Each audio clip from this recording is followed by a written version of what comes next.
soaring smoothly, unhindered across the sky.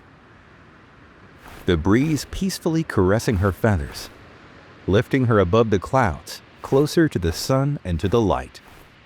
Independent, unaffected from the pull of the earth. Freedom. It's what we all yearn for. Our feet are chained by gravity, but our spirit longs to take flight like the bald eagle. We want to roam as mightily as the lions of Serengeti, rise as high as the Himalayas, hold the torch with the Statue of Liberty, and overflow like Amazon, unobstructed. Freedom is what we cannot do without. It defines every human the best. When not restrained, however, anything might go to extremes anywhere. Scorching wildfires and tornadoes destroy whatever comes into their path. Similarly, unrestrained desires to consume lead to incredible junk piling up in our garages and skyrocketing credit card balances. The unrestrained passion to rise in status and wealth often promises much, but ends up leading many into depression and disease. True freedom is somewhere in between. We cannot manage acts of God, but perhaps we can manage acts of the human. Freedom isn't doing whatever we want whenever we want. It is not to feed our soul with immediate gratification, nor is it to chase one desire after another. It is not about doing whatever it takes to achieve our career or business goals. True freedom is when we can master ourselves.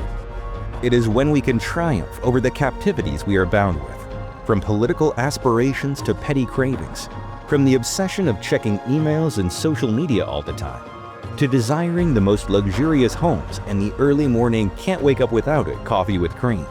And this final challenge is often the toughest, and ironically, the first one to start with if we seek true liberation. The holy month of Ramadan offers us a priceless opportunity for this liberation. Fasting from sunrise to sundown, we say no to food and drink, building the willpower needed to conquer our souls. By submitting to the will of God, believers free themselves from all other submissions. Not driven by our physicality, our internal vision becomes clear, as the veils of the material world are lifted one by one. Then we start to feel that there is an even bigger reality of ourselves, hidden deep down under our skin.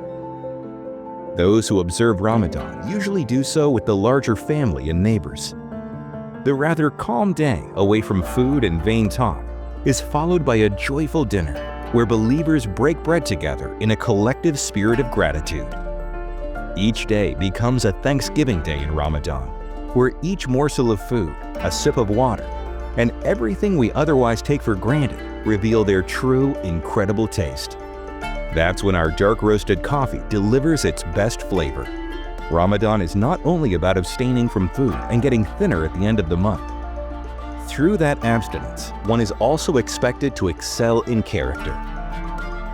When provoked, say, "I am fasting," urges the Holy Prophet.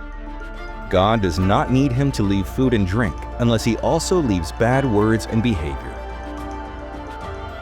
True freedom is not when we respond to vileness in kind, but when we master our emotions not to. It is when we learn to tame our cravings and liberate ourselves from distractions, of which there are many more today than ever before. So come, join us at our table in this celebration of freedom. Ramadan Mubarak.